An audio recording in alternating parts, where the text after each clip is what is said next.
Un emperador camina solo por las heladas tierras de Britania, a miles de kilómetros de Roma.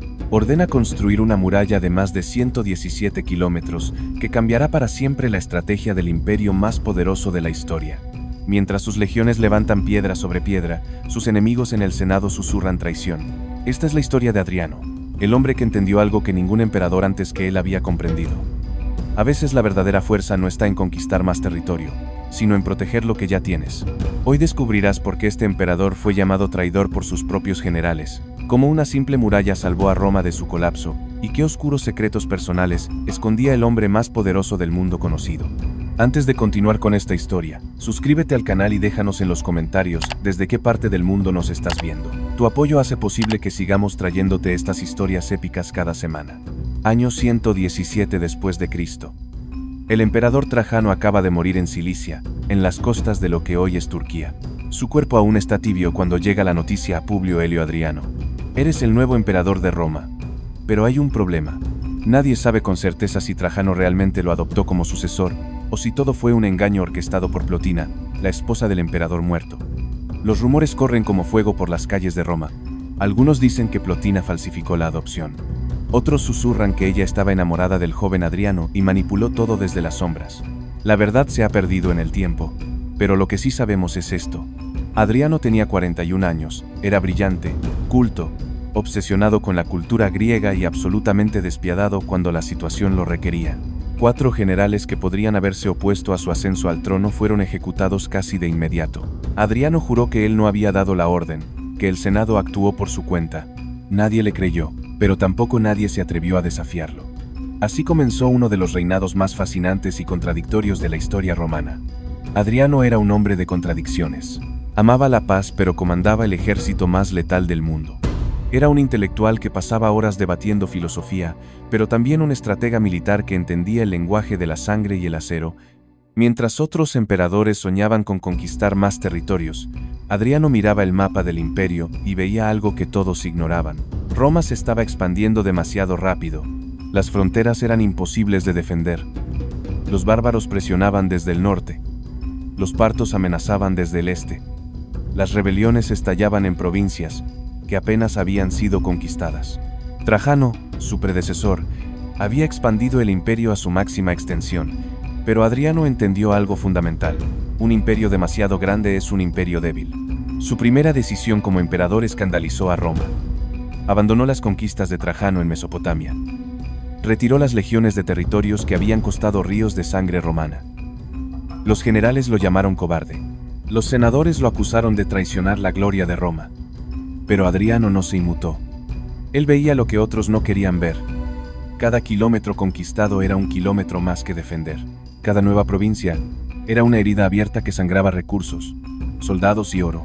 Mientras Roma celebraba victorias, Adriano estudiaba números, calculaba costos, medía distancias, y llegó a una conclusión revolucionaria. Había que dejar de expandirse y comenzar a consolidar. Necesitaba fronteras defendibles, no líneas dibujadas en mapas por la ambición de generales borrachos de gloria. Así nació su visión. Un imperio protegido no por la conquista constante sino por defensas sólidas, fronteras claras, muros infranqueables. Esta idea lo llevaría a las brumosas tierras de Britania, donde ordenaría la construcción de la estructura defensiva más famosa de su reinado. Pero antes de hablar de muros, debemos entender al hombre que los construyó. Adriano nació en el año 76 en Itálica, Hispania, la misma ciudad que había dado a luz a Trajano. Perdió a su padre a los 10 años y quedó bajo la tutela de Trajano, quien lo crió como a un hijo. Desde joven mostró un intelecto extraordinario. Aprendió griego con tal perfección que algunos lo llamaban despectivamente Graeculus, pequeño griego, porque prefería la cultura helena a la romana. Leía a Homero en el original. Estudiaba filosofía estoica. Escribía poesía. Pero también era un soldado. Luchó en las campañas de Trajano. Comandó legiones. Conocía el peso de la espada y el precio de la sangre. Esta combinación de filósofo y guerrero lo hacía único entre los emperadores. No era un bruto militar como algunos de sus predecesores, ni un senador débil jugando a emperador. Era algo nuevo, un líder que pensaba a largo plazo, que valoraba la estabilidad sobre la gloria, la estrategia sobre la conquista ciega. Y tenía una obsesión que marcaría toda su vida: los viajes. Adriano pasó más de la mitad de su reinado fuera de Roma, recorriendo cada rincón del imperio. Ningún emperador antes que él había viajado tanto. Visitó Britania, Germania, las Galias, Hispania, África, Grecia, Asia Menor, Siria, Judea, Egipto. Caminó por las fronteras, habló con los soldados, inspeccionó fortificaciones. No gobernaba desde un palacio de mármol en Roma. Gobernaba desde el terreno, con barro en las botas y mapas desplegados sobre mesas de campaña. En el año 122, 5 años después de convertirse en emperador, Adriano llegó a Britania. Lo que vio allí lo alarmó profundamente. La frontera norte de Britania era un desastre. Las tribus caledonias, feroces guerreros de las tierras altas de lo que hoy es Escocia, atacaban constantemente los asentamientos romanos. Los fuertes estaban aislados, mal comunicados, vulnerables. Las legiones respondían a cada ataque, pero era como intentar tapar agujeros en un barco que se hunde. Por cada incursión repelida, 3 más surgían en otro lugar. Roma controlaba el sur de la isla, pero el norte era tierra salvaje, indomable, poblada por tribus que nunca se someterían completamente. Adriano cabalgó a lo largo de la frontera, observó el terreno, consultó con sus generales, y tomó una decisión que definiría su legado. Construiría una muralla, no una simple empalizada de madera, no una línea de fuertes conectados por caminos, una muralla de piedra maciza que cruzaría la isla de costa a costa, 117 kilómetros de piedra, tierra y determinación romana. Sería el límite físico del imperio, la línea que separaría la civilización de la barbarie, la frontera que Roma no cruzaría, pero que nadie podría cruzar en la otra dirección sin permiso. La decisión fue controvertida. Muchos la vieron como admisión de debilidad. Si Roma era invencible, ¿por qué necesitaba esconderse tras muros? Pero Adriano entendía algo que sus críticos no. Las fronteras no son signos de debilidad sino de sabiduría. Un imperio sin límites es un imperio sin forma. Y un imperio sin forma no puede defenderse. La construcción comenzó alrededor del año 122. Fue una empresa monumental. 3 legiones romanas participaron en el proyecto, la segunda Augusta, la sexta Victrix y la 20ª Valeria Victrix. Más de 15.000 soldados convertidos en albañiles, ingenieros, arquitectos, trabajaron durante años bajo la lluvia constante de Britania, en un clima que los romanos mediterráneos consideraban miserable.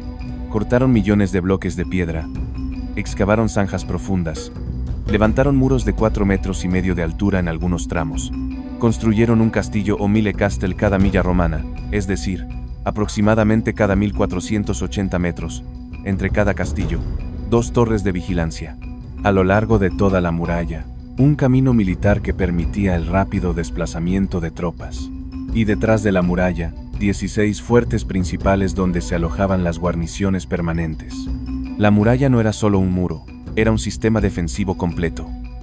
Al norte del muro cavaron una zanja enorme, en algunos lugares de 9 metros de ancho y 3 de profundidad. Al sur, otra zanja menor llamada Bayum, que delimitaba la zona militar y controlaba el acceso desde territorio romano. Cualquiera que intentara cruzar tendría que superar la zanja norte, escalar el muro bajo lluvia de flechas y jabalinas, y luego enfrentarse a soldados profesionales atrincherados en posiciones fortificadas. Era casi imposible. Y ese era exactamente el punto. Pero la muralla de Adriano no era solo defensa militar. Era también un instrumento de control económico y político. Todas las personas y mercancías que cruzaban la frontera debían pasar por puertas controladas por Roma. Esto significaba impuestos, registros, supervisión. Roma sabía exactamente quién entraba y salía del imperio. Podía cobrar aranceles, podía detectar espías, podía regular el comercio. La muralla convertía el caos de una frontera porosa en un sistema ordenado y controlable. Era genial. Y funcionó. Durante casi 300 años, la muralla de Adriano marcó la frontera norte del Imperio Romano en Britania. Sobrevivió guerras, rebeliones, cambios de emperadores, crisis y colapsos. Hoy, casi 2000 años después, todavía puedes caminar junto a sus ruinas, tocar las piedras que soldados romanos colocaron bajo órdenes directas de Adriano. Es Patrimonio de la Humanidad por la UNESCO. Es uno de los monumentos más visitados del Reino Unido. Es el legado más visible del emperador viajero. Pero mientras Adriano construía muros en Britania, su vida personal era un torbellino de pasiones complicadas y escándalos susurrados. Estaba casado con Vivia Sabina, sobrina nieta de Trajano. Fue un matrimonio político, arreglado para asegurar su conexión con la familia imperial, y fue un desastre absoluto. Adriano y Sabina se odiaban. No tuvieron hijos. Algunos historiadores antiguos sugieren que Adriano consideró envenenarla en algún momento, aunque nunca lo hizo. Otros dicen que ella tomaba pociones para evitar quedar embarazada porque no soportaba la idea de darle un heredero. Vivían vidas separadas, unidos solo por el deber y la conveniencia política. Mientras tanto, el corazón de Adriano pertenecía a otro.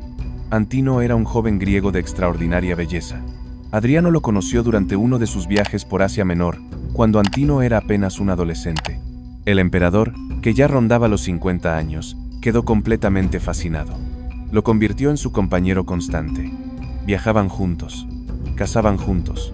Antino se convirtió en la persona más cercana al hombre más poderoso del mundo. La relación entre Adriano y Antino era abierta, conocida por todos en la corte. En la cultura romana, las relaciones entre hombres mayores y jóvenes no eran inusuales, especialmente entre las clases altas educadas en cultura griega. Pero la intensidad del afecto de Adriano era extraordinaria incluso para los estándares de la época. Estaba perdidamente enamorado. Y ahora llegamos a uno de los momentos cruciales de esta historia, un evento que cambiaría a Adriano para siempre y que revela la profundidad de sus emociones. Estamos en el año 130 después de Cristo. Adriano y Antino viajan por Egipto, navegando por el Nilo. Es octubre. El joven griego tiene ahora unos 20 años. Y entonces sucede la tragedia. Antino se ahoga en el Nilo. Las circunstancias exactas de su muerte son un misterio que ha fascinado a historiadores durante siglos. ¿Fue un accidente? ¿Se cayó del barco durante la noche? ¿Fue asesinado por enemigos de Adriano que querían herirlo donde más le dolía? ¿O fue suicidio, quizás cumpliendo algún ritual místico egipcio que prometía beneficios al emperador? La verdad se perdió en las aguas del Nilo. Pero la reacción de Adriano fue inequívoca. El emperador del mundo conocido se derrumbó. Lloró como nunca antes. Los relatos dicen que su dolor era tan profundo que lloró como una mujer, algo que los cronistas romanos mencionaban con desaprobación porque se esperaba que un emperador mostrara control estoico. Pero a Adriano no le importaba lo que pensaran. Había perdido al amor de su vida y el mundo entero lo sabría. Lo que hizo después fue extraordinario y excesivo incluso para un emperador romano. Ordenó que Antino fuera divinizado. Declaró que el joven era ahora un dios. Fundó una ciudad en el lugar donde murió, la llamó Antinópolis. Erigió templos en su honor por todo el imperio. Ordenó que se crearan estatuas de Antino en cada provincia. Y los artistas obedecieron.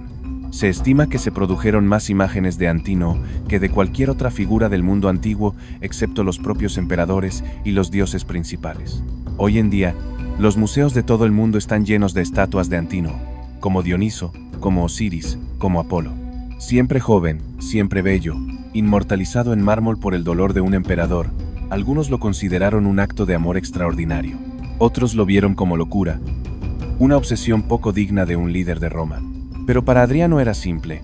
Si los emperadores podían convertirse en dioses después de morir, ¿por qué no podía su amado Antino ascender al Olimpo? El dolor personal de Adriano coincidió con crecientes tensiones en el imperio, y la peor tormenta estaba a punto de desatarse en Judea. Adriano tenía una visión universalista del imperio. Quería homogeneizar la cultura, las leyes, las costumbres. Veía la diversidad no como riqueza sino como fuente de conflicto. Y esto lo puso en curso de colisión directa con el pueblo judío, que tenía una identidad religiosa y cultural extraordinariamente fuerte y resistente a la asimilación. Las tensiones habían comenzado años antes. En el 130, Adriano visitó Jerusalén, que todavía estaba en ruinas desde su destrucción por Tito en el año 70. Decidió reconstruirla como una ciudad romana llamada Aelia Capitolina. Donde había estado el templo judío, planeaba construir un templo a Júpiter. Prohibió la circuncisión, una práctica central del judaísmo. Estas políticas eran dinamita pura. Los judíos habían soportado la destrucción de su templo, la ocupación romana, los impuestos opresivos. Pero esto era diferente. Esto era un intento de borrar su identidad misma. Y respondieron de la única manera que les quedaba, con rebelión. El líder de la revuelta fue un hombre llamado Simón Bar Coseba, aunque la historia lo recuerda como Bar Koba, hijo de la estrella. Era un guerrillero brillante, un líder carismático que unió a las facciones judías bajo su mando. Algunos rabinos lo proclamaron el Mesías, el libertador prometido que restauraría el reino de Israel. Bar Kokhba y sus guerrilleros adoptaron tácticas de guerra de guerrillas. No enfrentaban a las legiones romanas en campo abierto, donde serían masacrados. En cambio, atacaban rápido y desaparecían en el desierto. Usaban túneles y cuevas. Emboscaban convoyes.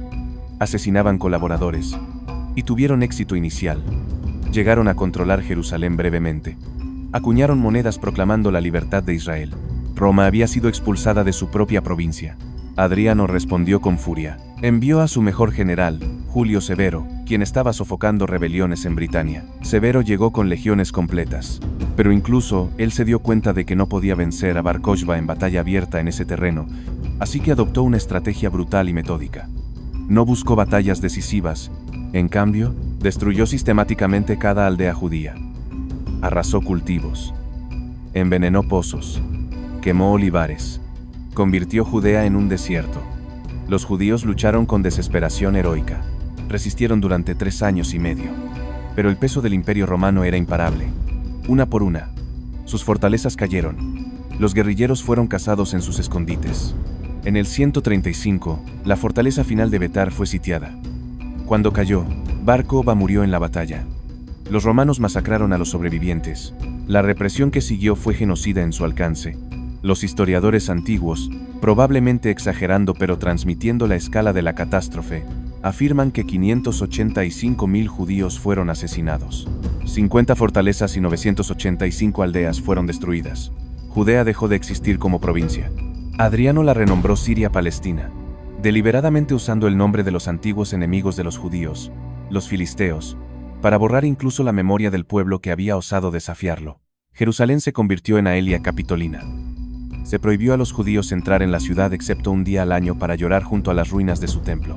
Esta rebelión y su brutal supresión marcaron un punto de inflexión en la historia judía, creando una diáspora que duraría siglos.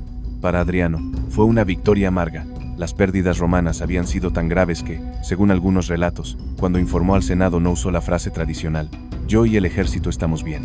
Las legiones habían sangrado. Roma había ganado, pero a un costo terrible. Y la brutalidad de la represión manchó el legado de un emperador que se había presentado como un amante de la cultura y la paz. Pero Adriano no era hombre de medias tintas. Cuando construía, construía para la eternidad. Cuando destruía, destruía completamente. Era esta misma intensidad la que había levantado la muralla en Britania, que había divinizado a Antino, que había aplastado la rebelión judía sin piedad. Mientras tanto, el emperador continuaba viajando, construyendo, dejando su marca en cada rincón del imperio. En Atenas, completó el templo de Zeus olímpico, un proyecto que había estado abandonado durante siglos. Construyó bibliotecas, acueductos, teatros. En Roma, encargó la construcción del Panteón. Aunque técnicamente era una reconstrucción del edificio original de Agripa, Adriano lo transformó en la maravilla arquitectónica que conocemos hoy, con su cúpula perfecta, su óculo abierto al cielo. También construyó su villa en Tívoli, un complejo enorme que abarcaba más de 120 hectáreas, lleno de pabellones, jardines, piscinas, bibliotecas, teatros. Era su refugio personal, donde recreaba lugares que había amado en sus viajes, un rincón de Egipto aquí, un jardín griego allá.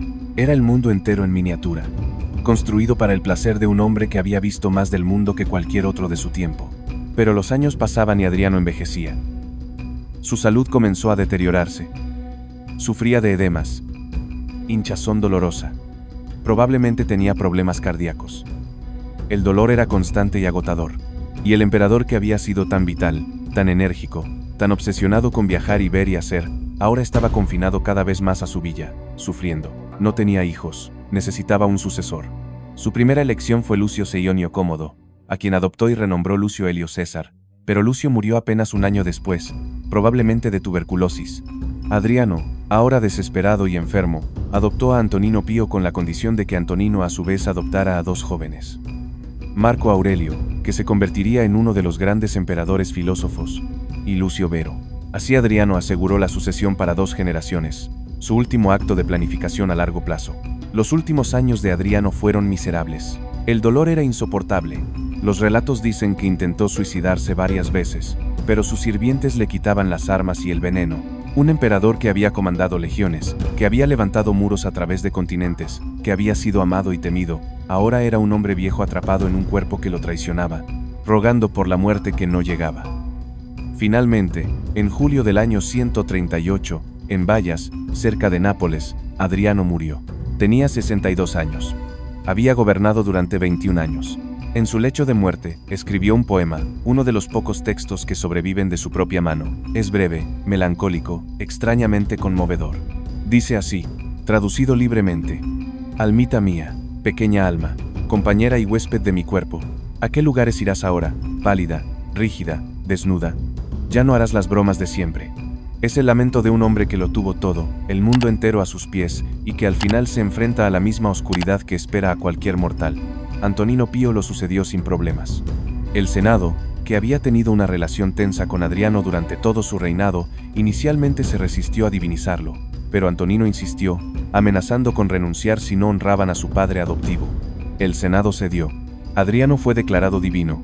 Se le erigieron templos, su nombre se añadió a la lista de dioses imperiales, pero su verdadero legado no estaba en templos ni en estatuas.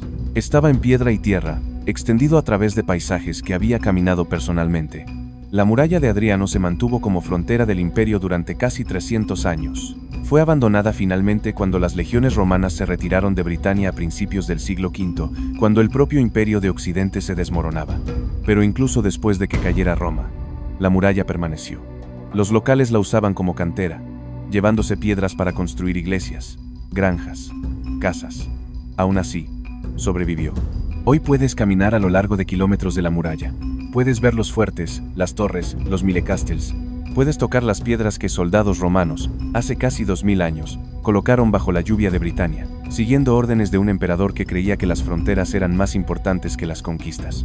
Y tenía razón. El imperio romano alcanzó su máxima extensión bajo Trajano, pero fue bajo Adriano que se consolidó, que se volvió defendible, que desarrolló fronteras claras. Su sucesor Antonino Pío continuó esta política. Y el periodo que siguió, el reinado de Antonino y luego de Marco Aurelio, es considerado el apogeo del imperio, la Pax Romana en su momento de mayor esplendor. Adriano había entendido algo fundamental: el crecimiento ilimitado es insostenible. En algún momento, tienes que consolidar, tienes que defender, tienes que construir muros. No para esconderte, sino para definir quién eres y qué estás dispuesto a proteger. Esta lección sigue siendo relevante hoy. Adriano era un hombre de contradicciones fascinantes. Amaba la cultura griega pero gobernaba el imperio más latino de la historia. Era un filósofo que ordenó masacres. Era un esteta que comandaba ejércitos. Construyó maravillas arquitectónicas y arrasó ciudades enteras. Amó profundamente a Antino y trató con indiferencia a su esposa. Era brillante, culto, cruel, sentimental, estratégico y a veces profundamente humano. Su legado es complejo. En su tiempo, fue una figura controvertida. Muchos senadores lo odiaban. Muchos generales lo despreciaban por abandonar conquistas. Pero el tiempo ha sido amable con su memoria. Los historiadores modernos generalmente lo consideran uno de los 5 buenos emperadores, junto con Nerva, Trajano, Antonino Pío y Marco Aurelio. Su reinado fue relativamente pacífico comparado con los que vinieron antes y después. Estabilizó el imperio, mejoró la administración, promovió las artes y la cultura, y construyó, Dios, como construyó. Desde Britania hasta Egipto, desde Hispania hasta Asia Menor, dejó su marca en piedra y mármol. Pero quizás su mayor logro fue entender los límites. En una cultura que valoraba la expansión constante, que veía la conquista como virtud suprema, Adriano tuvo el coraje de decir: basta. No necesitamos más territorio, necesitamos mejores fronteras, no necesitamos más victorias, necesitamos paz sostenible. Esta visión le costó popularidad en su tiempo, pero salvó al imperio de un colapso prematuro. Le dio a Roma casi 200 años más de existencia antes de que las presiones externas e internas finalmente lo despedazaran. Y todo comenzó con una decisión tomada en las brumosas tierras de Britania: construir un muro. 117 kilómetros de piedra que dividirían el mundo en dos. Civilización y barbarie, orden y caos, dentro y fuera. Era una línea dibujada en la tierra que decía: hasta aquí llega Roma, y no más allá. Pero lo que está dentro de esta línea, eso lo defenderemos con cada gota de sangre que tengamos. La muralla de Adriano no era un signo de debilidad. Era una declaración de fuerza, la fuerza de saber cuándo detenerse, la fuerza de proteger en lugar de conquistar, la fuerza de pensar a largo plazo cuando todos piensan solo en la próxima batalla. Hoy, casi 2 milenios después, la muralla sigue ahí. Erosionada, saqueada, rota en algunos lugares, pero inconfundible. Un testimonio de piedra de un emperador que entendió que las mejores victorias no siempre se ganan con espadas, a veces se ganan con muros. A veces se ganan con la sabiduría de saber dónde termina tu poder y comienza el mundo que no puedes controlar. Adriano viajó más que ningún otro emperador. Vio más del mundo que la mayoría de las personas de su tiempo podían imaginar. Y después de ver todo, después de caminar por desiertos y montañas, después de navegar mares y ríos, después de visitar cada provincia del imperio más grande que el mundo había conocido, su conclusión fue simple: necesitamos fronteras, necesitamos límites, Necesitamos saber dónde estamos parados y qué estamos defendiendo. Esa fue su revolución silenciosa, no batallas épicas, no conquistas gloriosas, sino la comprensión profunda de que un imperio sin forma no puede sobrevivir, y que definir tus límites es tan importante como expandir tu alcance. Por eso lo llamaban el emperador de los muros, no porque tuviera miedo de lo que estaba afuera, sino porque sabía exactamente lo que tenía dentro, y estaba dispuesto a protegerlo. Si esta historia del emperador que construyó muros para salvar a Roma te ha fascinado tanto como a nosotros, dale like a este video, compártelo con alguien que ame la historia, y suscríbete al canal para no perderte las próximas historias épicas del mundo antiguo. Déjanos en los comentarios qué emperador romano te gustaría que cubramos en el próximo video. Nos vemos en la próxima historia. Hasta entonces, recuerda, a veces las verdaderas victorias no se ganan conquistando más, sino protegiendo lo que ya tienes.